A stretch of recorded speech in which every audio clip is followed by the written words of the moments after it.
السلام عليكم ورحمة الله وبركاته.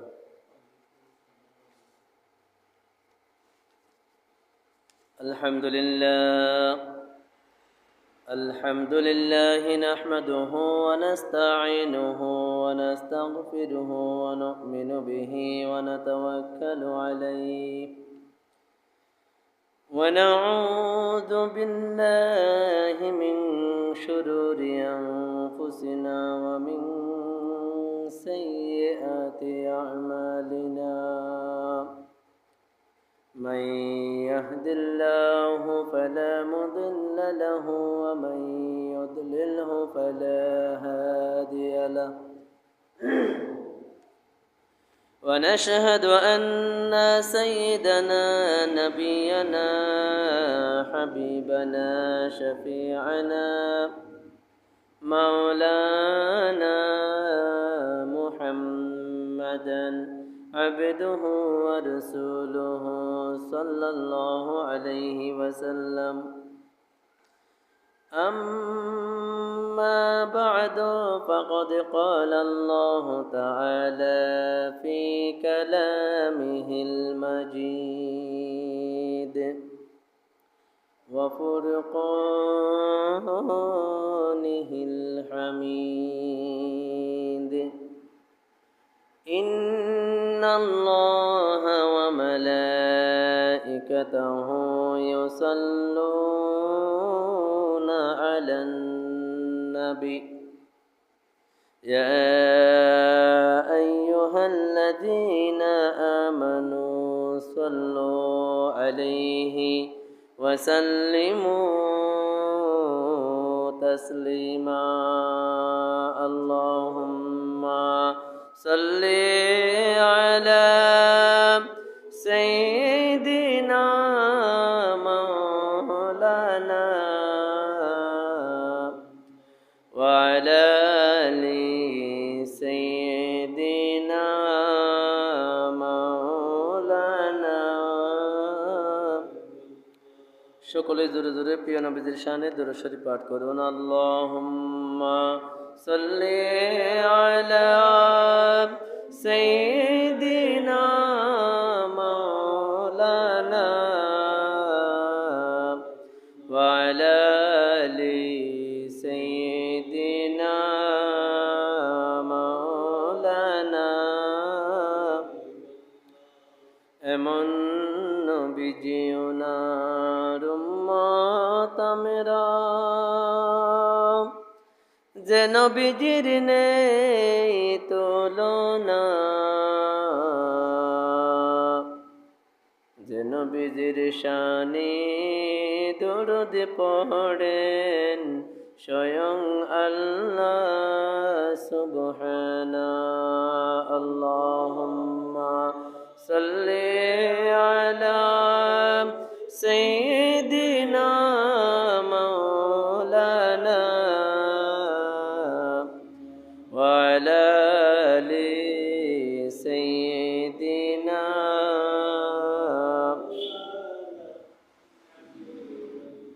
নবীজি আপনার আগমনে জগৎ হলো জালা। ওহে মুমিন পড়ুন দুরূদ নবীজির শানে নিরালা। আল্লাহুম্মা সাল্লি আলা সাইয়্যিদিনা মাওলানা ওয়া আলা আলি সাইয়্যিদিনা।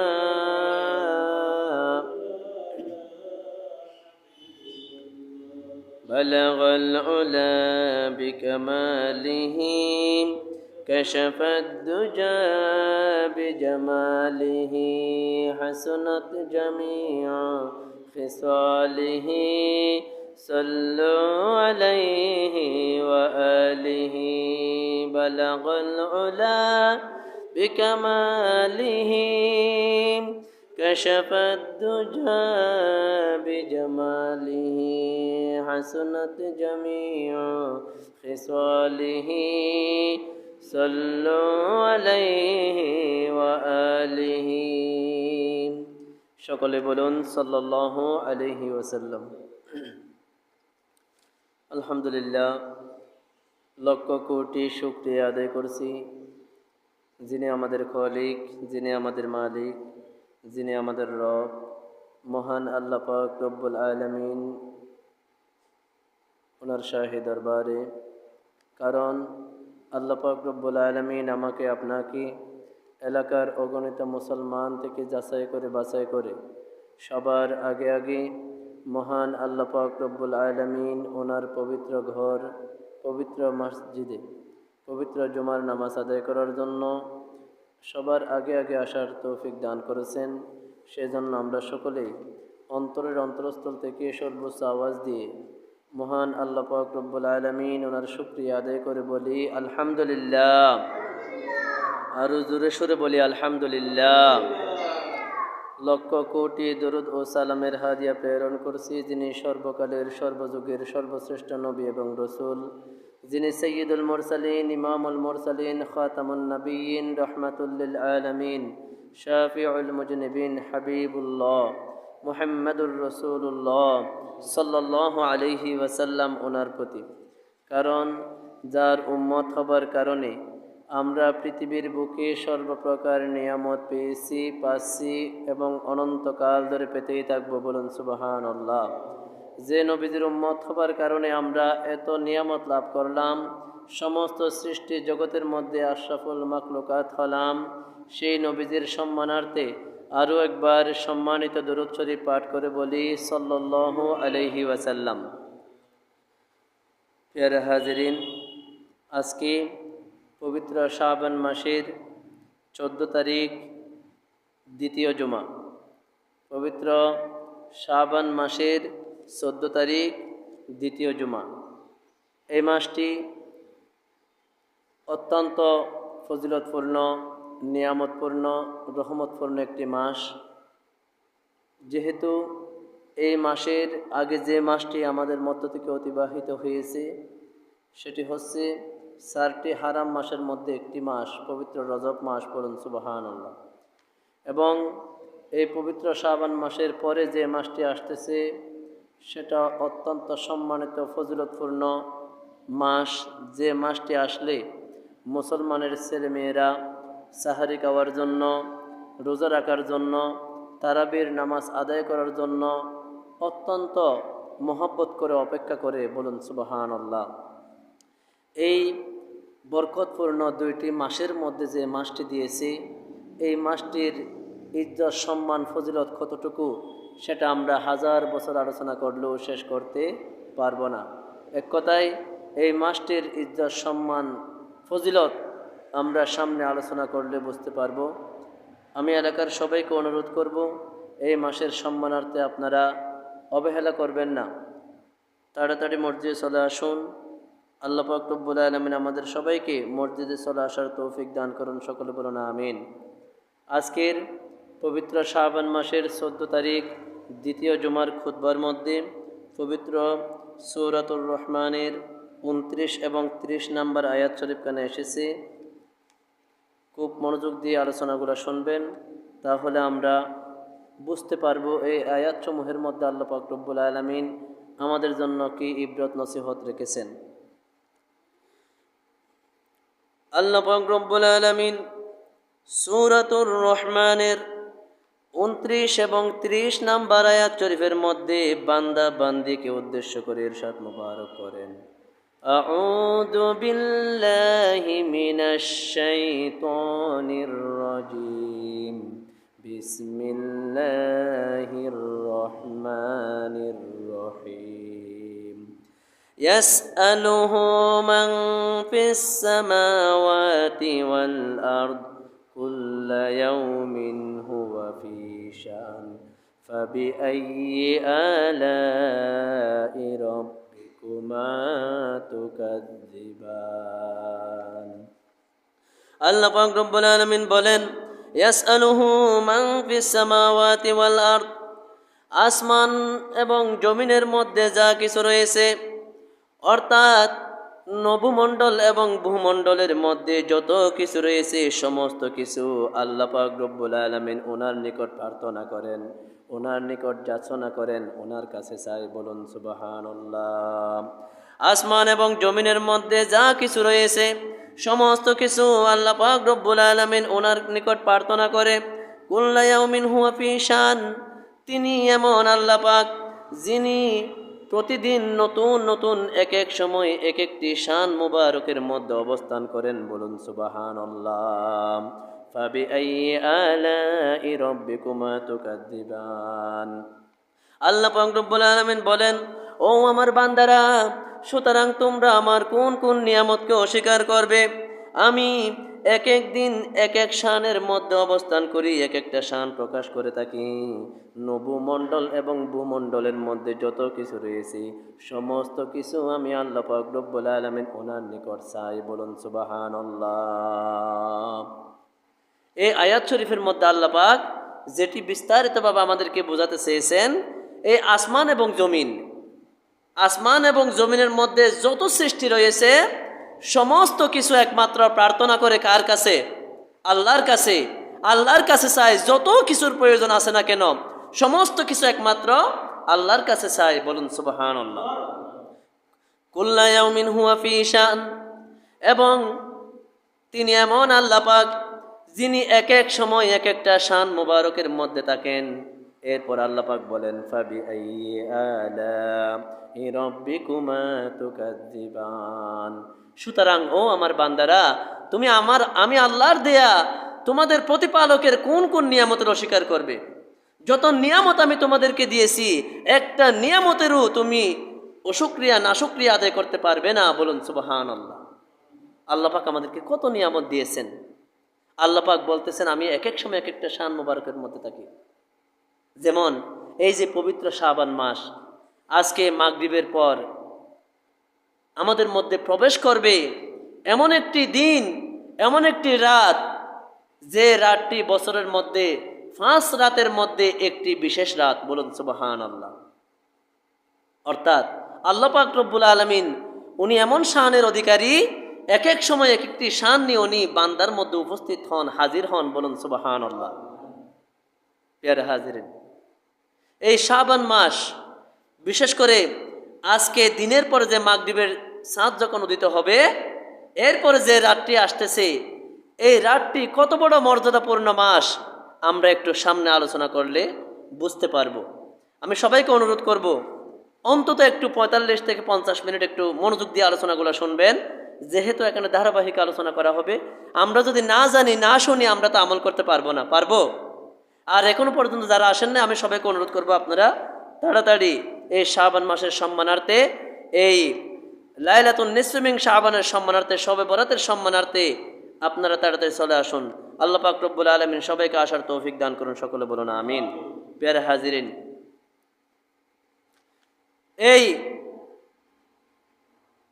দিনটি আমরা গত জুমায় আলোচনা করেছিলাম, শবে বরাত বা লাইলাতুন নিসফি মিন শাবান বা লাইলাতুম মুবারাকা। এই যে শবে বরাত আমরা বলে থাকি, এই শবে বরাতটা কোরআন শরীফের ভাষায় কি এবং হাদিস শরীফের ভাষায় কি, এবং এটা কি শব্দ, এটা কোরআন শরীফে সরাসরি শবে বরাত শব্দটা উল্লেখ না থাকলেও কোন শব্দ দিয়ে আল্লাহ পাক শবে বরাতকে বুঝিয়েছিলেন, আমরা এই বিষয় নিয়ে আমরা আলোচনা করেছিলাম।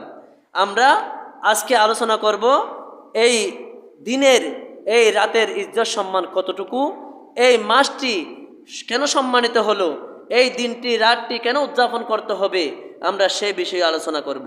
আল্লাহ পাক রব্বুল আলামিন আমাদের সবাইকে আলোচনাগুলো শোনার এবং আমল করার তৌফিক দান করুন। সকলে বলুন আমিন।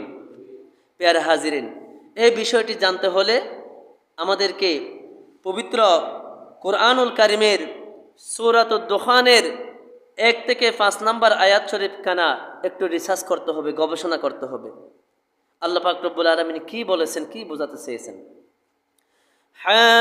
হামিম ওয়াল কিতাবিল মুবিন ইন্না আনজালনাহু ফি লাইলাতিন মুবারাকা ইন্না কুন্না মুনজিরিন ফিহা ইয়াফরুকু কুল্লু আমরিন হাকীম আমরাম মিন ইনদিনা ইন্না কুন্না মুরসিলিন।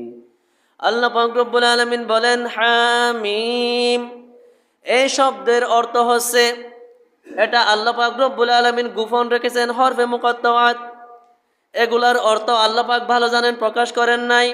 ওয়াল কিতাবিল মুবিন, আল্লাহ পাক নিজে কসম করে বলতেছেন, কুরআন শরীফের কসম প্রকাশ্য, যে কিতাবটি স্পষ্ট, কিতাব সুস্পষ্ট, এই কোরআন শরীফের কসমকে আল্লাহ পাক বলতেছেন, ইন্না আনজালনাহু ফি লাইলাতিন মুবারাকা, নিশ্চয় আমি এই বরকতপূর্ণ কোরআন শরীফকে নাজিল করেছি এই বরকতময় রাতে। বলুন সুবহানাল্লাহ। আমি এই স্পষ্ট কিতাব, যে কিতাবের শপথ করে আল্লাহ পাক বুঝাচ্ছেন, হে আমার বান্দা বান্দিরা, এই কিতাব কোরআন শরীফের কসম করে আমি আল্লাহ পাক বুঝাচ্ছি, ইন্না আনজালনাহু ফি লাইলাতিন মুবারাকা, নিশ্চয় আমি এই কোরআন শরীফকে নাজিল করার সিদ্ধান্ত নিয়েছি এই বরকতময় রজনীতে। বলুন সুবহানাল্লাহ। ইন্না কুন্না মুনজিরিন, নিশ্চয় আমি আল্লাহ পাক ভয় প্রদর্শনকারী। আমি যে বিষয় নিয়ে আলোচনা করতে চাচ্ছি সে বিষয় নিয়ে তোমরা সতর্কতা ভয় করো। আমি আল্লাহ পাক ভয় প্রদর্শনকারী। ফিহা ইউফরাকু কুল্লু আমরিন হাকিম, এটি এমন একটি রাত যে রাতের মধ্যে সমস্ত প্রজ্ঞাময় বিষয়সমূহ নিয়ে আল্লাহ পাক রব্বুল আলামিন সমস্ত প্রজ্ঞাময় বিষয়সমূহগুলা উনি সম্পাদন করে থাকেন, ফায়সালা করে থাকেন। বলুন সুবহানাল্লাহ। অর্থাৎ এটা এমন একটি রাত, একজন বান্দাবান্দির যত কিছু রয়েছে সমস্ত কিছু আল্লাহ পাক রব্বুল আলামিন এই রাতের মধ্যে ফায়সালা করে থাকেন। বলুন সুবহানাল্লাহ। যার কারণে এই রাতকে বলা হয় লাইলাতুত তাজউইজ, লাইলাতুত তাজউইজ, ফায়সালার রাত্রি। অর্থাৎ আল্লাহ পাক রব্বুল আলামিন আগামী 1 বছর কোন বান্দা জন্মগ্রহণ করবে, কোন বান্দা ইন্তেকাল করবে, কার রিজিক কতটুকু লাগবে, কে কত বছর হায়াত পাবে, সমস্ত কিছুর ফায়সালা আল্লাহ পাক রব্বুল আলামিন এই রাত্রিতে করে থাকেন। বলুন সুবহানাল্লাহ। যার কারণে এই রাতকে বলা হয় লাইলাতুত তাজউইজ, ফায়সালার রাত্রি। আর লাইলাতুল কদর, শবে কদরকে বলা হয় লাইলাতুত তানফিজ, ফায়সালা বাস্তবায়নের রাত। বলুন সুবহানাল্লাহ। অর্থাৎ এই রাতের মধ্যে আল্লাহ পাক ফায়সালা করেন, সিদ্ধান্ত গ্রহণ করেন, এবং লাইলাতুল কদরের রাত্রিতে এই সিদ্ধান্তকে আল্লাহ পাক রব্বুল আলামিন বাস্তবায়ন করেন। বলুন সুবহানাল্লাহ। কারণ যে কোনো কাজের 2টি ধরন থাকে। প্রথমে তাকে সিদ্ধান্ত গ্রহণ করতে হবে। যেমন আপনারা আজকে সিদ্ধান্ত নিয়েছেন আমি জুমা পড়ব অমুক মসজিদে গিয়ে, নুরুজ্জাহান বাপের পাড়া জামে মসজিদে গিয়ে জুমা পড়ব। এরপরে আপনারা এসে সেটা বাস্তবায়ন করেছেন। কথা বলুন ঠিক কিনা?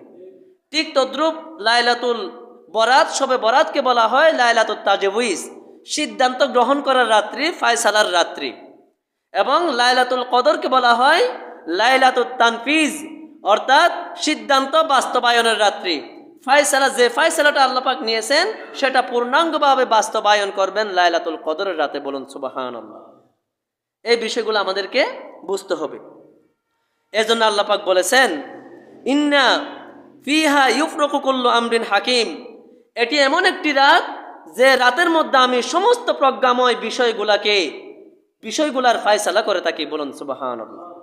এর হাজিরিন, যার কারণে বলা হয় এই রাত সম্পর্কে লাইলাতুল বারাআতি, লাইলাতুল আফwi ওয়াল কারাম। এই লাইলাতুল বরাতের রাত হচ্ছে দয়া এবং অনুগ্রহের রাত, তওবার রাত। বলুন সুবহানাল্লাহ। লাইলাতুত তাওবাতি ওয়ান নাদাম, এই লাইলাতুল বরাত হচ্ছে বিগত গুনাহ থেকে বেশি বেশি তওবা ইস্তেগফার করা, এবং বিগত জীবনে যে গুনার কাজগুলো আমাদের হয়ে গেছে সে বিষয় নিয়ে লজ্জিত হওয়ার রাত। বলুন সুবহানাল্লাহ। ওয়ান নাদাম বলা হয়েছে লজ্জিত হওয়ার রাত। ও আমার বান্দারা, এই রাত যখন আসবে তোমরা রাত থেকে আমি আল্লাহর কাছে লজ্জিত হও, তওবা করো। বলুন সুবহানাল্লাহ। লাইলাতুজ যিকরি ওয়াস সালাহ, এবং এটি এমন একটি রাত যে রাতটি বেশি বেশি আল্লাহর স্মরণ করার, জিকির আজকার করার এবং নামাজ আদায় করার রাত। বলুন সুবহানাল্লাহ। লাইলাতুস সাদাকাতি ওয়াল খয়রাত, এবং এটি এমন একটি রাত যে রাতের মধ্যে বেশি বেশি সদকা করতে হয়, যে রাতের মধ্যে বেশি বেশি নেক কাজ করতে হয়। বলুন সুবহানাল্লাহ। লাইলাতুদ দুআ ওয়াজ জিয়ারা, এবং এটি এমন একটি রাত যে রাতের মধ্যে বেশি বেশি দোয়া করা হয় এবং মৃত ব্যক্তির কবরস্থান জিয়ারত করা হয়। বলুন সুবহানাল্লাহ। লাইলাতুস সালাতি আলান নবী সাল্লাল্লাহু আলাইহি ওয়াসাল্লাম, এবং এটি এমন একটি রাত যে রাতের মধ্যে বেশি বেশি আমাদের নবীজির প্রতি দুরূদ শরীফ পাঠ করা হয়। বলুন সুবহানাল্লাহ। ওয়ালাইলাতুত তিলাওয়াতিল কুরআনিল কারীম, এবং এটা এমন একটি রাত যে রাতের মধ্যে পবিত্র কুরআন শরীফ তিলাওয়াত করা হয়। বলুন সুবহানাল্লাহ। তাহলে এই রাতের মর্যাদা আছে না নাই? আছে, কিন্তু আমরা জানি না। নাউযুবিল্লাহ। আজকে দেখেন জুমার নামাজের আজান হয়ে গেছে, কিন্তু এখনো সবাই আসতে পারে নাই। আমাদেরকে এই বিষয়গুলো বুঝতে হবে। নবীজি হাদিস শরীফের মধ্যে বলেন, ইযা কানাত লাইলাতুন নিসফি মিন শাবান, ও আমার উম্মতেরা, যখন তোমাদের মধ্যে লাইলাতুন নিসফি মিন শাবান, শবে বরাত, শাবান মাসের মধ্যরাত্রি 14 তারিখ দিবাগত রাত, অর্থাৎ আজকে মাগরিবের পরে যে রাতটি আমাদের মধ্যে প্রবেশ করবে, নবীজি বলেন এই শবে বরাতের রাত্রি যখন তোমাদের মধ্যে উপস্থিত হবে, ফাকুমু লাইলাহা, তোমরা সকলেই দাঁড়িয়ে যাবে, এই সারা রাত তোমরা নামাজ পড়বে, ইবাদত বন্দেগী করবে। বলুন সুবহানাল্লাহ। ওয়াসুমু ইয়াউমাহা, এবং পরের দিন তোমরা রোজা রাখবে। বলুন সুবহানাল্লাহ। নবীজি বলতেছেন, উম্মত, এই রাত যখন তোমরা পাবে, তোমরা এই রাতের মধ্যে বেশি বেশি ইবাদত বন্দেগী করবে, নামাজ আদায় করবে, শবে বরাতের নামাজ পড়বে, এবং দিনের মধ্যে তোমরা একটি রোজা রাখবে। বলুন সুবহানাল্লাহ। কারণ নবীজি ব্যাখ্যা করতেছেন, ফাইন্নাল্লাহ তাআলা ইয়ানজিলু ফিহা লিগুরুবিশ শামসি ইলাস সামাঈদ দুনিয়া, কারণ এই শবে বরাতের রাত যখন আসে, আল্লাহ পাক রব্বুল আলামিন দুনিয়ার আকাশের মধ্যে অবতরণ করেন। দুনিয়ার আকাশ, প্রথম আসমানে আল্লাহ পাক রব্বুল আলামিন উনি অবতরণ করেন। এসে আল্লাহ পাক রব্বুল আলামিন ঘোষণা দিতে থাকেন, ফায়াকুলু আলা মিন মুস্তাগফিরিন, ও আমার বান্দারা, তোমরা আজকে এমন একটি রাত আমি তোমাদেরকে দিয়েছি, তোমরা ঘুমিয়ে থাকবে না। তোমরা কেউ কি ক্ষমা প্রার্থনাকারী আছো? ফাগফিরু লাহু, আমি তোমাকে ক্ষমা করে দেব। বলুন সুবহানাল্লাহ। আজকে রাতে কেউ কি নিজের গুনাহ থেকে ক্ষমা চাও? তুমি আমার কাছে ক্ষমা প্রার্থনা করো, আমি আল্লাহ তোমার সমস্ত কিছু ক্ষমা করে দেব। বলুন সুবহানাল্লাহ। এরপর নবীজি বলেন, আলা মুস্তারজিকুন ফারজুকুহু, কেউ কি রিজিক প্রার্থনাকারী আছো? কেউ কি অভাব অনটন থেকে মুক্তি পাওয়ার জন্য আমি আল্লাহর কাছে রিজিক তালাশকারী আছো? তোমরা আমার কাছে রিজিক চাও, আমি আজকে রাতের সম্মানার্থে তোমাদেরকে রিজিক দিয়ে দেব। বলুন সুবহানাল্লাহ। আলা মুবতালান ফাউআফিহু, এবং কোনো অসুস্থ ব্যক্তি আছো কি রোগ মুক্তির জন্য প্রার্থনা করবে? কেউ যদি আজকে অসুস্থ অবস্থায় আমি আল্লাহর কাছে রোগ মুক্তির জন্য প্রার্থনা করে, আমি আল্লাহ পাক সাথে সাথে এই শবে বরাতের সম্মানার্থে তার সমস্ত রোগ ব্যাধিগুলা ভালো করে দেব। বলুন সুবহানাল্লাহ। এরপর নবীজি বলেন, আলা কাজা আলা কাজা, তোমাদের সমস্ত প্রার্থনাগুলা কবুল করা হবে, হাত্তা ইয়াতলু আল ফাজর, এভাবে আল্লাহ পাক রব্বুল আলামিন মাগরিব থেকে ফজর হওয়া পর্যন্ত বান্দা বান্দিকে ঘোষণা করতে থাকেন, ও আমার বান্দারা, তোমরা আমি আল্লাহর কাছে ক্ষমা চাও, আমি ক্ষমা করে দেব। তোমরা আমি আল্লাহর কাছে রিজিক চাও, আমি রিজিক দেব। তোমরা আমি আল্লাহর কাছে সুস্থতা কামনা করো, আমি তোমাকে সম্পূর্ণভাবে সুস্থ করে দেব। এভাবে হাত্তা ইয়াতলু আল ফাজর, ফজর পর্যন্ত আল্লাহ পাক রব্বুল আলামিন বান্দা বান্দিকে ঘোষণা করতে থাকেন। বলুন সুবহানাল্লাহ। কিন্তু আজকে এখানে ফতোয়া বের হয়, এশারের নামাজ পড়ে কোনো রকম ঘুমিয়ে যাবে, আবার ফজরের নামাজ পড়বে, তাহলে সারা রাত ইবাদত করার তোমরা সওয়াব পাবে। এরকম একটা হাদিস আছে, কিন্তু এটা শবে বরাতের জন্য নয়। আপনি সারা রাত যদি ইবাদত করেন, আল্লাহ পাক কি অসন্তুষ্ট হবে? পৃথিবীতে এমন কোনো ওলি আল্লাহ দেখাতে পারবেন না যে ঘুমিয়ে ঘুমিয়ে ওলি আল্লাহ হয়েছে। সারা রাত ওনারা এশারের উযু দিয়ে ফজরের নামাজ পড়েছেন, ওনারাই আল্লাহর ওলি হয়েছেন। বলুন সুবহানাল্লাহ। আর এরা চায়, এই দুনিয়াদার মূর্খ মৌলবীরা চায় মানুষকে গুমরা করতে, যেন সে আল্লাহওয়ালা হতে না পারে, আল্লাহর অলি যেন হতে না পারে, তারা এই সমস্ত রাত থেকে মানুষকে ফিরিয়ে রাখতে চায়। বলুন নাউজুবিল্লাহ। এই হাদিস শরীফ কানে এসেছে সিহাসিত্তার হাদিস শরীফের কিতাব ইবনে মাজাহার 1388 নম্বর হাদিস শরীফ। এই সহি হাদিস থাকার পরেও তারা বলে সারা রাত ইবাদত করার কথা কোথাও নাই। নাউজুবিল্লাহ। আল্লাহ পাক বলতেছেন হাত্তা ইয়াতলু আল ফাজর, আমি ফজর পর্যন্ত ঘোষণা করি, ও আমার বান্দা তুমি আমার কাছে ক্ষমা চাও, আমি তোমাকে ক্ষমা করে দেব। আমার কাছে রিজিক চাও, আমি তোমাকে রিজিক দেব। আমার কাছে তুমি সুস্থতা কামনা করো, আমি তোমাকে সুস্থ করে দেব। বলুন সুবহানাল্লাহ। তাহলে হাদিস শরীফ প্রমাণ করে কোনো বান্দা যদি মাগরিব থেকে শুরু করে ফজর পর্যন্ত যদি সে জাগ্রত থেকে আল্লাহর কাছে চায়, আল্লাহ পাক অবশ্যই তাকে সমস্ত কিছু দিবেন। বলুন সুবহানাল্লাহ। একটি ঘটনা এজন্য কিতাবের মধ্যে লেখা হয়। আল্লাহ পাক রব্বুল আলামিন একদিন হযরত জিবরিল আলাইহিস সালাম ওনাকে ডেকে বলতেছেন, হে হযরত জিবরিল আলাইহিস সালাম, আপনি জমিনে যান, জমিনে গিয়ে দেখেন আজকে দোয়া কবুলের রাত্র, শবে বরাতের রাত, আজকে আমার বান্দারা কি করতেছে, আপনি একটু জমিনে গিয়ে দেখে আসেন। হযরত জিবরিল আলাইহিস সালাম সমস্ত জমিন ঘুরে দেখে আল্লাহর কাছে গিয়ে বলতেছেন, আল্লাহ পাক আপনার বান্দাদের জন্য আফসোস, আজকে এমন একটি রাত পাওয়ার পরেও তারা আজকে ঘুমিয়ে রয়েছে। বলুন নাউজুবিল্লাহ। আল্লাহ পাক বলতেছেন আমার একজন বান্দাও কি জেগে নেই? জিবরিল আলাইহিস সালাম বলতেছেন, হ্যাঁ আল্লাহ পাক একজন বান্দা, একজন ব্যক্তি আছে যে হিন্দু মন্দিরে বসে সনাম মূর্তি জিকির করতেছে। বলুন নাউজুবিল্লাহ। সারা পৃথিবীর মানুষ ঘুমিয়ে, শুধুমাত্র একজন হিন্দু মন্দিরে বসে সনাম মূর্তি জিকির করতেছে। বলুন নাউজুবিল্লাহ।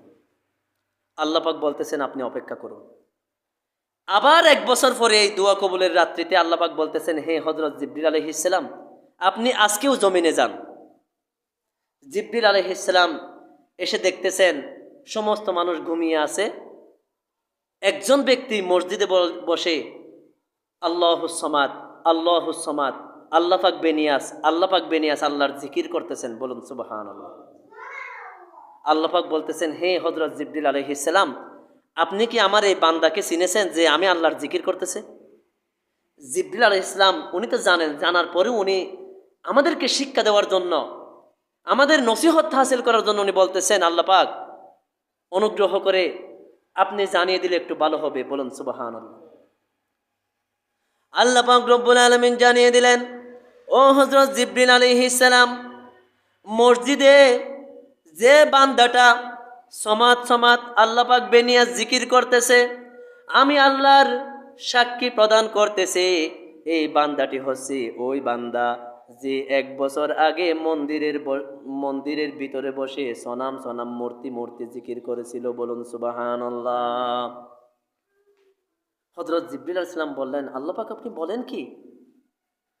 1 বছরের ব্যবধানে একজন হিন্দু মন্দিরে বসে যে ব্যক্তিটা সনাম মূর্তির জিকির করেছিল, 1 বছরের ব্যবধানে সে কিভাবে মসজিদে আসলো, মুসলমান হলো, এবং আপনি আল্লাহ পাকের জিকির করতেছে, আমাকে একটু খুলে বলুন। বলুন সুবহানাল্লাহ। আমাদের জানার দরকার আছে না?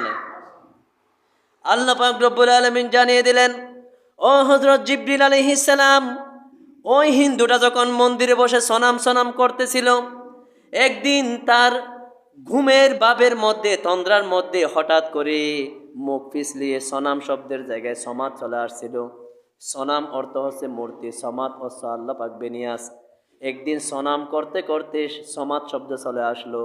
সমাদ শব্দ আসার পরে সাথে সাথে আমি আল্লাহ পাক ডাক দিলাম, লব্বাইকা ইয়া আবদি, ও আমার বান্দা, তুমি তোমার পিঠের মেরুদণ্ড বাঁকা করে ফেলেছো, কপালের মধ্যে বাজ পড়েছে, তোমার বয়স হয়ে গিয়েছে, তোমার লোমগুলা সাদা হয়ে গিয়েছে, তুমি সারা বছর সারাটা জিন্দেগি তুমি সনাম মূর্তি জিকির করেছো, কিন্তু একবারও তোমার মূর্তি তোমাকে সাড়া দেয় নাই। তুমি নিজের অজান্তে একবার সমাদ বলার কারণে আমি আল্লাহ পাক রব্বুল আলামিন তোমার ডাকে সাড়া দিয়েছি। লব্বাইকা ইয়া আবদি, হে আমার বান্দা, তুমি আমার নিকট কি চাও বলো। বলুন সুবহানাল্লাহ। হে আমার বান্দা, তুমি তো অনেক বছর তুমি তোমার মূর্তিকে ডেকেছো, তোমার মূর্তি তোমার কোনো উপকারে আসে নাই, তোমার ডাকে সাড়া দেয় নাই। একবার ভুলে তুমি আমি আল্লাহকে ডাকার পরে আমি আল্লাহ পাক তোমার ডাকে সাড়া দিয়েছি, এখনো কি তুমি হিন্দু থাকবে? এখনো কি তুমি মুসলমান হবে না? ওই হিন্দুটা বলল, আসলে তো আমি তো অনেক বছর যাবৎ আমার মূর্তিকে ডাকতেছি কিন্তু কিছুই করতে পারে না। যে আল্লাহকে ভুলেও একবার ডাকলে আল্লাহ পাক সাড়া দেয়, এটাই তো প্রকৃত আমার সৃষ্টিকর্তা। উনি তাওবা করে কালিমা পড়ে মুসলমান হয়ে গেলেন। বলুন সুবহানাল্লাহ। এই বিশেষ রাতে কেউ যদি আল্লাহ পাক ওনার নিকট, আল্লাহ পাক এটাই বলেন, আলা মুস্তাগফিরিন, আলা মুস্তাগফিরিন, তোমরা কি কেউ ক্ষমা প্রার্থনাকারী আছো? ফাগফির লাহু, আমি তাকে ক্ষমা করে দেব। বলুন সুবহানাল্লাহ। এটি এমন একটি রাত, বলুন সুবহানাল্লাহ, যেটার ব্যাপারে নবীজি অন্য হাদিস শরীফের মধ্যে ইরশাদ মুবারক করেন, ইন্না দুআ ইউস্তাজাবু ফি খামসি লায়ালিন আউয়ালু লাইলাত। আমি একটু তাড়াতাড়ি করে আমি বিস্তারিত বলতে পারবো না, আপনারা একটু বুঝে নেবেন, যেহেতু না বললেও আপনারা এই মাসে এই দিনের গুরুত্ব বুঝবেন না। যেহেতু অনেক আলোচনা রয়েছে, সময় সংক্ষিপ্ত, আমি দ্রুত গতিতে বলবো, আপনারা একটু বোঝার চেষ্টা করবেন। নবীজি বলতেছেন, ইন্না দুআ ইউস্তাজাবু ফি খামসি লায়ালিন, নিশ্চয় বছরের মধ্যে 5 রাত্রিতে আল্লাহ পাক দোয়া কবুল করেন। বলুন সুবহানাল্লাহ। আউয়ালু লাইলাতুম মির রজবা, প্রথম রাত হচ্ছে রজব মাসের প্রথম রাত। ওয়া লাইলাতুন নিসফি মিন শাবান, দ্বিতীয় রাত্রি হচ্ছে এই 14 তারিখ দিবাগত রাত, শাবান মাসের মধ্যবর্তী রাত, যেটা শবে বরাত। বলুন সুবহানাল্লাহ। এতে কোনো সন্দেহ নাই, আল্লাহ পাক অবশ্যই দোয়া কবুল করেন। বলুন সুবহানাল্লাহ। নবীজি যার কারণে অন্য হাদিস শরীফের মধ্যে কত সুন্দর করে বান্দাবান্দিকে বোঝাচ্ছেন। আন হাদরাত আবি মুসা আল আশআরী রাদিয়াল্লাহু তাআলা আনহু আর রাসূলুল্লাহ সাল্লাল্লাহু আলাইহি ওয়াসাল্লাম ক্বালা, ইন্নাল্লাহা লা ইয়াত্তালিউ ফি লাইলাতিন নিসফি মিন শাবান ফায়াগফিরু লিজামিই খালকিহি ইল্লা লিমুশরিকিন আও মুশাহিন। নবীজি বলতেছেন, নিশ্চয় আল্লাহ পাক রব্বুল আলামিন এই শবে বরাতের রাত্রিতে আল্লাহ পাক দুনিয়ার মধ্যে অবতরণ করেন, দুনিয়ার আকাশে অবতরণ করেন। বলুন সুবহানাল্লাহ। ফায়াগফিরু লিজামিই খালকি, আল্লাহ পাক এই রাতের সম্মানার্থে সমস্ত সৃষ্টিকে, আল্লাহর সমস্ত সৃষ্টিকে ক্ষমা করে দেন। বলুন সুবহানাল্লাহ। ইল্লা লিমুশরিকিন আও মুশাহিন, শুধুমাত্র মুশরিক ব্যতীত, যে ব্যক্তি আল্লাহ পাকের সাথে শিরিক করে এবং হিংসুক ব্যতীত, আর বাকি সবাইকে আল্লাহ পাক ক্ষমা করে দেন। বলুন সুবহানাল্লাহ। এখন হিংসুক কারা? আমরা তো মুশরিক কারা আমরা তো জানি। মুশরিক বলা হয় যে আল্লাহর সাথে শিরিক করে, তাকে মুশরিক বলা হয়। মুশাহিন বলা হয় যে হিংসা করে। আমরা একে অপরকে হিংসা করি না? দেখবেন আজকে রাতে কিছু মানুষকে বলবে, এত রাত ইবাদত করার কি রয়েছে, শবে বরাত কোরআন হাদিসে নাই। বলুন নাউজুবিল্লাহ। হালুয়া রুটি খাওয়ার কি প্রয়োজন রয়েছে, হালুয়া রুটি এটা খাওয়া বেদাত। বলুন নাউজুবিল্লাহ। আচ্ছা, খাদ্য খাওয়ানি কি বেদাত? যে কোনো খাদ্য আপনি যদি কাউকে খাওয়ান, আপনার সোয়াব পাবে না গুনাহ হবে? সোয়াব হবে। তাহলে সোয়াব থেকে যে বঞ্চিত রাখতে চায় সে হিংসা করে, তাই না? তারা চায় না মানুষ নাজাত পাক, মানুষ এই নিয়ামতগুলো লাভ করুক। তাহলে বোঝা যাচ্ছে আজকে রাতের বিরুদ্ধে যারা বলবে, হালুয়া রুটির বিরুদ্ধে যারা বলবে, তারা হচ্ছে হিংসুক। তাদের দোয়া আল্লাহ পাক এই রাতে কবুল করবে না, যার কারণে তারা নিজেরাই জানে আজকে তাদের দোয়া আল্লাহ পাক কবুল করবে না, যার কারণে এই রাত তারা উদযাপন করে না। বলুন নাউজুবিল্লাহ। বিষয়গুলো একটু ফিকির করবেন। রুটি খাওয়া হচ্ছে আমার নবীজির অন্যতম একটি সুন্নত। আগের যুগে যখন মুসাফির ব্যক্তি কোথাও সফর করার জন্য বের হতো, একটু খেয়াল করবেন, যখন সফর করার জন্য বের হতো, আগে তেমন গাড়ি ঘোড়া, হোটেল, রেস্তোরাঁতে এমন ছিল না। মানুষ মুসাফির ব্যক্তির জন্য যেন কষ্ট না হয়, সহজ হয়, সেই জন্য দূরবর্তী জায়গায় দূরে দূরে করে মুসাফির কানা, সরাই কানা, লঙ্গর কানা তারা বেঁধে রাখতো। ওখানে যখন এইরকম শবে বরাতের রাত্রি আসতো, তখন এই মুসাফির ব্যক্তির জন্য যারা সরাই কানার, লঙ্গর কানার দায়িত্বে ছিল, তারা রুটি এবং গোস্তের, রুটি হালুয়ার ব্যবস্থা করতো। বলুন সুবহানাল্লাহ। এখান থেকে এই রুটি হালুয়াগুলো আমাদের কাছে এসেছে। আজকে এগুলার তারা বিরোধিতা করে। বলুন নাউজুবিল্লাহ। প্যারে হাজিরিন, আসেন, নবীজি অন্য হাদিস শরীফের মধ্যে বলেন, এই শবে বরাতের রাত্রি কতটুকু গুরুত্বপূর্ণ একটু মনোযোগ দিয়ে শুনবেন। হযরত আয়েশা সিদ্দিকা রাদিয়াল্লাহু তাআলা আনহা ওনার থেকে একটি হাদিস শরীফ বর্ণনা করেন। ক্বালাত ফাকাতুন নবী সাল্লাল্লাহু আলাইহি ওয়াসাল্লাম যাত লাইলাতিন ফাখরাজতু আতলুবুহু ফাইদা হুয়া বিল বাকিহি রাফিআর রাসাহু ইলা সামা। হযরত আয়েশা সিদ্দিকা রাদিয়াল্লাহু তাআলা আনহা বলেন, একদিন নবীজি আমার সাথে ঘুমিয়েছিল। হঠাৎ করে আমি ঘুম ভাঙার পরে দেখি নবীজি আমার কাছে নাই। আমি নবীজিকে খোঁজার জন্য বের হলাম। আমি দেখলাম জান্নাতুল বাকি। জান্নাতুল বাকি বলা হয় মদিনা শরীফের একটি কবরস্থান। মদিনা শরীফের কবরস্থানে নবীজি রাত্রে ঘুম থেকে উঠে এসে উনি কি করতেছেন, মাথা মোবারক উত্তোলন করে আসমানের দিকে কি যেন দোয়া করতেছেন, বলুন সুবহানাল্লাহ। হযরত আয়েশা সিদ্দিকা রাদিয়াল্লাহু তাআলা আনহা উনি বলেন, ফাকালা ইয়া আয়েশাতু আলাইহিস সালামু আকুনতি তাখাফিনা আন ইয়াহিফ আল্লাহু আলাইকি ওয়া রাসূলি। যখন হযরত মা আয়েশা সিদ্দিকা রাদিয়াল্লাহু তাআলা আনহা সেখানে গেলেন, নবীজি ওনাকে দেখে বলতেছেন, হে হযরত আয়েশা সিদ্দিকা রাদিয়াল্লাহু তাআলা আনহা, আপনি এত রাতে ঘর থেকে কেন বের হলেন? আমাকে না পেয়ে আপনি কি ভেবেছেন নবীজি এবং আল্লাহ পাক আপনার সাথে আপনার আমানতের কিয়ানত করেছেন, অন্য কোথাও গিয়েছেন? আপনাকে ফেলে অন্য কোথাও গিয়েছেন, আপনি কি এটা মনে করেছেন? তখন ক্বালাত ক্বাদ কুলতু ওয়া মা বিযালিকা ওয়ালাকিন্নী যানানতু আন্নাকা আতাইতা বা'দা নিসাইক। তখন হযরত আয়েশা সিদ্দিকা রাদিয়াল্লাহু তাআলা আনহা বলতেছেন, ইয়া রাসূলুল্লাহ, ইয়া হাবিবাল্লাহ, না, আমি এমন ভাবি নাই, বরং আমি মনে করেছি আপনার তো আরো স্ত্রী রয়েছে, আপনি অন্য কোনো স্ত্রীর কাছে গিয়েছেন কিনা সেটাই আমি মনে করেছি, বলুন সুবহানাল্লাহ। ফাকালা ইন্নাল্লাহ তাআলা ইয়ানজিলু লাইলাতান নিসফি মিন শাবান ইলা সামাঈদ দুনিয়া। নবীজি বলেন, ও হযরত আয়েশা সিদ্দিকা রাদিয়াল্লাহু তাআলা আনহা, আপনি ভালো করে জেনে রাখুন, নিশ্চয় আল্লাহ পাক রব্বুল আলামিন এই শবে বরাতের রাত্রিতে আজকে এমন একটি রাত যেটাকে লাইলাতুন নিসফি মিন শাবান বলা হয়, শাবান মাসের মধ্যবর্তী মাস বলা হয়। আজকে রাতকে আল্লাহ পাক রব্বুল আলামিন এত সম্মান দিয়েছেন, এত ইজ্জত দিয়েছেন, এত ফজিলত দিয়েছেন। আজকে রাতে আল্লাহ পাক রব্বুল আলামিন দুনিয়ার আসমানের মধ্যে অবতরণ করেন। এসে আল্লাহ পাক রব্বুল আলামিন ফায়াগফিরু লিআকতারা মিন আদাদি শাআরি গনামি কলবিন, কলব গোত্রের যত মেষ রয়েছে, কলব গোত্রের যত মেষ রয়েছে, মেষের শরীরের মধ্যে যত লোম রয়েছে, কেশ রয়েছে, তার চাইতেও বেশি সংখ্যক মানুষকে আল্লাহ পাক আজকে রাতের মধ্যে ক্ষমা করে দেন, বলুন সুবহানাল্লাহ। এই শবে বরাতের রাত্রিতে কলব গোত্রের মেষের ফাল রয়েছে, অনেক মেষ, অনেক, আপনারা গরু মনে করেন, মহিষ মনে করেন, এই মহিষ বা গরু বা মেষের গায়ের মধ্যে যতগুলো পশম রয়েছে তার চাইতেও বেশি এরকম লক্ষ লক্ষ কোটি কোটি মানুষকে আল্লাহ পাক আজকে রাতে ক্ষমা করে দেন, বলুন সুবহানাল্লাহ। এই হাদিস শরীফ কেন এসেছে ইবনে মাজার 1389 নম্বর হাদিস শরীফ, বলুন সুবহানাল্লাহ। তাহলে আজকে রাত কি ঘুমিয়ে থাকার রাত? আজকে রাত ঘুমিয়ে থাকার রাত নয়। এখান থেকে বোঝা যায় আজকে রাতে আমাদেরকে কয়েকটি আমল করতে হবে, রাত জেগে আমাদেরকে ইবাদত করতে হবে, বরাতের নামাজ পড়তে হবে। এই বরাতের নামাজ নিয়ে হাদিস শরীফের মধ্যে এসেছে, কেউ যদি শবে বরাতের নামাজ আদায় করে তাকে আল্লাহ পাক রব্বুল আলামিন 20 বার 20টি কবুল হজের সওয়াব দান করবেন, বলুন সুবহানাল্লাহ, এবং 20 বছর দিনে রোজা রাখার সওয়াব দান করবেন, বলুন সুবহানাল্লাহ।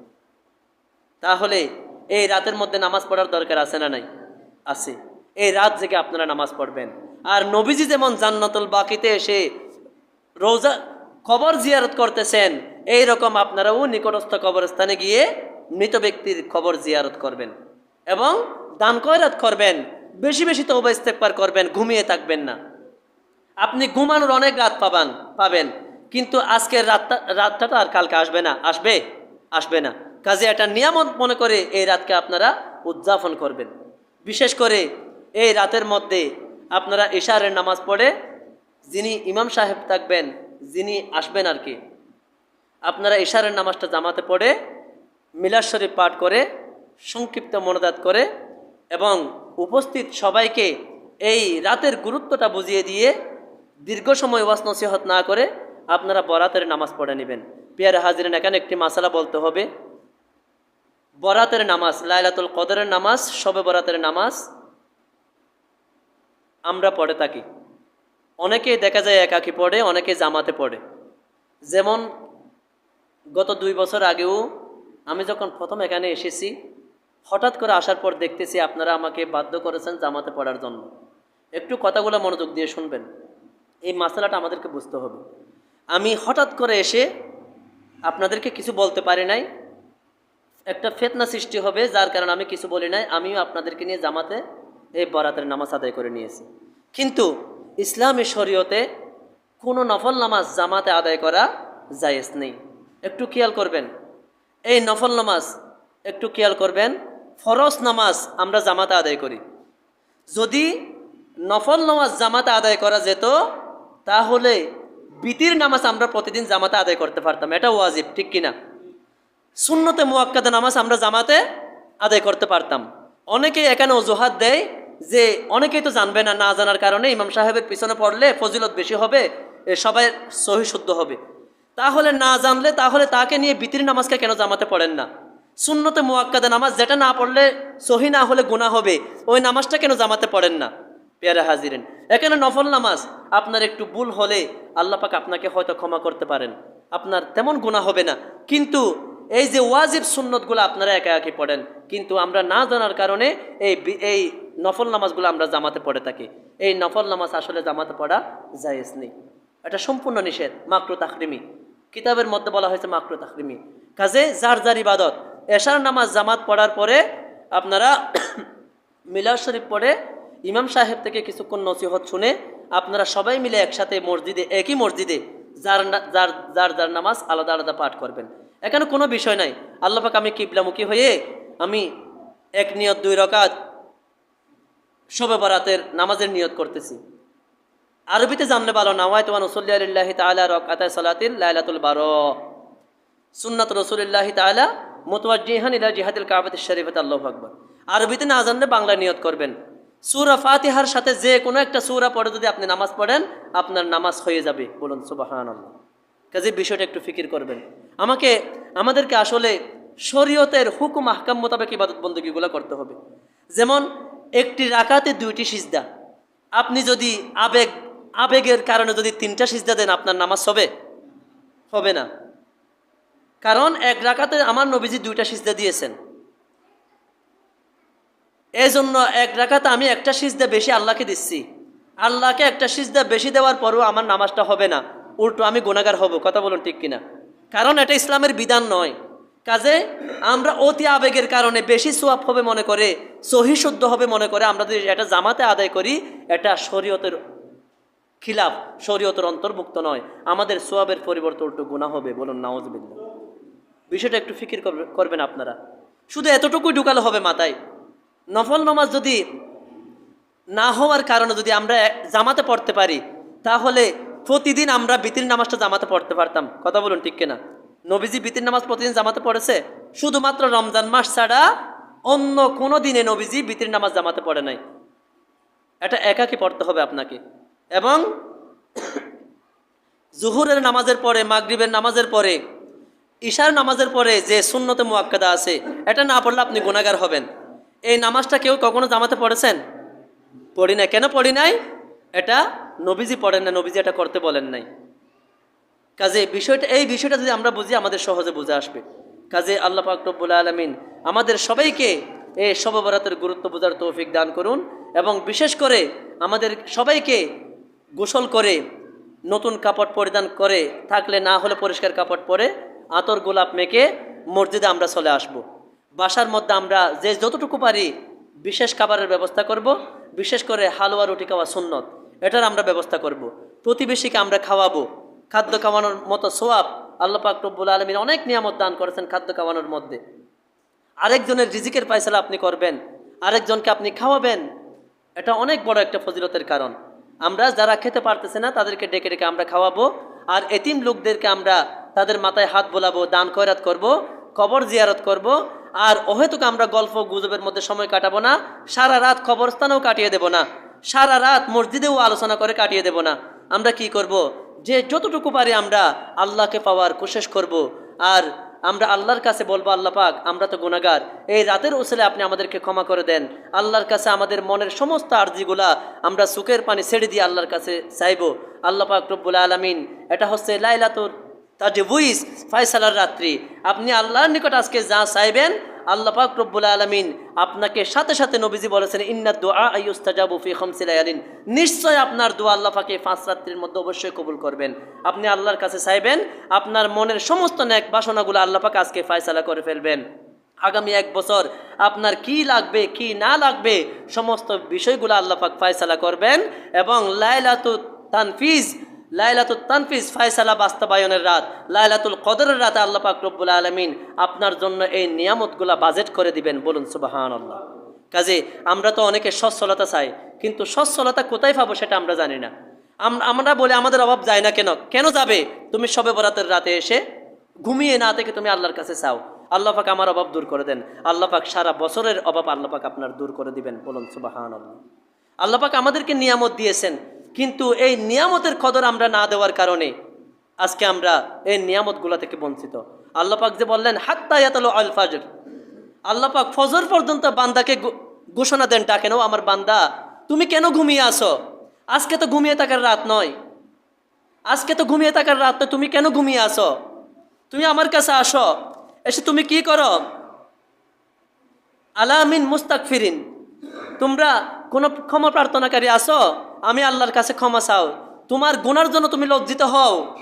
লাইলাতুন নাদাম, আজকে হচ্ছে লজ্জিত হওয়ার রাত। লাইলাতুত তাওবা, আজকে হচ্ছে তওবার রাত। লাইলাতুল মাগফিরা, আজকে মাগফিরাতের রাত। তুমি ঘুমিয়ে থেকো না, তুমি আল্লাহর কাছে, আমি আল্লাহর কাছে তোমার দুটি হাত বাড়িয়ে দাও, আমি আল্লাহ পাক তোমার মনের সমস্ত নেক বাসনাগুলা পূরণ করে দেব। বলুন সুবহানাল্লাহ। অনেকেই বলেন এই একটি রাত, সারা বছর নামাজ নাই, দোয়া নাই, এই শবে বরাতের একটি রাত কি ইবাদত করলে সে মাপ পেয়ে যাবে? দেখেন এইরকম ফতোয়া দেয় কিন্তু আমাদেরকে অনেক হুজুররা। আল্লাহ পাক বলেন ফামান ইয়ামাল মিসকালা যাররাতিন খায়রান ইয়ারা, কেউ যদি 1 যাররা পরিমাণ নেক কাজ করে তার বদলা আল্লাহ পাক দিবেন। ওয়া মান ইয়ামাল মিসকালা যাররাতিন শাররান ইয়ারা, কেউ যদি 1 যাররা পরিমাণ পাপ কাজ করে তার বদলাও আল্লাহ পাক দিবেন। সারা বছর নামাজ পড়েন নাই বলে আপনি শবে বরাতে ঘুমিয়ে থাকবেন, তা হবে না। এই শবে বরাতকে ওসিলা মনে করে আল্লাহ পাক বলেন ওয়াবতাগু ইলাইহিল ওয়াসিলা, তোমরা আমি আল্লাহর নৈকট্য পাওয়ার জন্য ওসিলা তালাশ করো। এই শবে বরাতকে আমি তোমাদেরকে ওসিলা হিসেবে দিয়েছি। এই ওসিলার রাত পেয়ে, এই শবে বরাত পাওয়ার দোয়া কবুলের রাত পেয়ে তুমি ঘুমিয়ে থেকো না। তুমি এটাকে ওসিলা করে সারা বছর নামাজ পড়ো নাই, রোজা রাখো নাই, হজ করো নাই, যাকাত দাও নাই, কোনো কিছু করো নাই, গুনার কাজ করেছো, সমস্যা নাই। তুমি পাহাড় থেকে পাহাড় পরিমাণ গুনাহ করেছো, তুমি আজকে রাতের ওসিলা দিয়ে তুমি আমি আল্লাহর কাছে দোয়া চাও, হতে পারে আমি আল্লাহ পাক তোমার দোয়া কবুল করে তোমার বিগত জীবনের সমস্ত গুনাহখাতা মাফ করে আগামীতে তুমি যেন নামাজ পড়তে পারো, রোজা রাখতে পারো, সেই তৌফিক আমি দান করতে পারি। বলুন সুবহানাল্লাহ। তাহলে আমরা সারা বছর নামাজ পড়ে নাই, এই রাত ইবাদত করে কি হবে? এটা যারা বলে তারা আমাদের শত্রু। কথা বলুন ঠিক কিনা? তারা আমাদের শত্রু। এই যে মন্দিরে বসে একজন হিন্দু যদি তার কপালের মধ্যে বাস পড়েছে, মেরুদণ্ড বাঁকা হয়ে গেছে, তার শরীরের লোমগুলা সাদা হয়ে গেছে, বয়স হয়ে গেছে, আজকে মরে না কালকে মরে, কোনো হিসাব নাই, সে যদি ভুলবশত একবার এই বিশেষ রাত্রিতে, শবে বরাতের রাত্রি যদি একবার সনাম শব্দের মূর্তির জায়গায় সমাত আল্লাহ পাক বেনিয়াজ যদি উচ্চারণ করার কারণে আল্লাহ পাক তাকে ঈমান দান করেন এবং তাকে যদি মুসলমান হিসেবে কবুল করেন, তাকে যদি জান্নাত দিতে পারেন, আমরা যারা নবীজির উম্মত মুসলমান হয়েছি, কিছু গুনাহখাতা রয়েছে ঠিক আছে, কিন্তু এই রাতে যদি আমরা আল্লাহর কাছে লজ্জিত হই, তওবা ইস্তেগফার করি, ক্ষমা প্রার্থনা করি, আল্লাহ পাক রব্বুল আলামিন, এতে কোনো সন্দেহ নাই, আল্লাহ পাক কসম করে বলতেছেন ওয়াল কিতাবিল মুবিন, এই স্পষ্ট কিতাবের কসম, ফিহা ইয়াফরুকু কুল্লু আমরিন হাকিম, আমি এই রাতের মধ্যে সমস্ত প্রজ্ঞাময় বিষয়গুলা ফয়সালা করে থাকি। ও আমার বান্দা, তুমি আমার কাছে লজ্জিত হও, ক্ষমা চাও, আমি তোমার সমস্ত মনের নেক বাসনাগুলো পূরণ করে দেব। বলুন সুবহানাল্লাহ। কাজেই আপনারা স্বতঃস্ফূর্তভাবে দলে দলে আপনারা মসজিদে আসবেন, কারো কোনো কথা শুনবেন না। আপনারা ঘরে ঘরে মিলাদ শরীফ পড়বেন, ঘরে ঘরে আপনারা শবে বরাত উদযাপন করবেন। হালুয়া রুটি যাদের সামর্থ্য আছে বেশি করে বানাবেন, বানিয়ে যারা বানাতে পারে না তাদের ঘরে ঘরে পৌঁছে দিবেন 5টা 6টা করে। এতে করে সমাজের মধ্যে নিজের ব্যক্তিগত জীবনে, পারিবারিক জীবনে, সামাজিক জীবনে, এক সময় রাষ্ট্রীয় জীবনে শবে বরাত প্রত্যেক ঘরে ঘরে পৌঁছে যাবে। বলুন সুবহানাল্লাহ। আর যারা বিরোধিতা করে তারা হিংসায় জ্বলে পড়ে ছাই হয়ে যাবে। নবীজি বলেন ইল্লা লিমুশরিকিন আও মুশাহিন, মুশরিক এবং হিংসুক ব্যতীত আজকে রাতে আল্লাহ পাক সবাইকে ক্ষমা করে দিবেন। যারা হিংসা করে মানুষকে এই রাত থেকে ফিরিয়ে রাখতে চায়, তাদেরকে আল্লাহ পাক আজকের রাতে ক্ষমা করবে না। কাজে তাদের কথায় কান দিবেন না। এখান থেকেই বোঝা যায় শবে বরাতের যারা বিরোধিতা করে তারা হচ্ছে হিংসুক, তারা নিজেরাও জানে শবে বরাত তাদের নসিব হবে না, তাদের গুনাহগাতা আল্লাহ পাক মাফ করবে না, যার কারণে তারা নিজেরাও মসজিদে আসে না, নিজেরাও এই রাত উদযাপন করে না। সাধারণ মুসলমানকেও এই রাত থেকে এই নিয়ামত থেকে বঞ্চিত রাখতে চাই, বলুন নাউজুবিল্লাহ। কাজে আমরা যারা সরল মনা মুসলমান রয়েছি, আল্লাহ পাক রব্বুল আলামিন আমাদের সবাইকে আজকে বাদ মাগরিবের পরে গোসল করে সুন্দর করে মসজিদে চলে আসার, সারা রাত আমরা আমাদেরকে রাত জেগে ইবাদত বন্দেগী করে আল্লাহর কাছে কান্নাকাটি করে গুনাহগাতা ক্ষমা চাওয়ার তৌফিক দান করুন, সকলে বলুন আমিন। ওয়া আখিরু দাওয়ানা আনিল হামদুলিল্লাহি রাব্বিল আলামিন। যারা 4 রাকাত সুন্নত নামাজ পড়েন না, 4 রাকাত ক্বাবলা জুমা পড়ে নিন। আসসালামু আলাইকুম ওয়া রাহমাতুল্লাহি ওয়া বারাকাতুহু।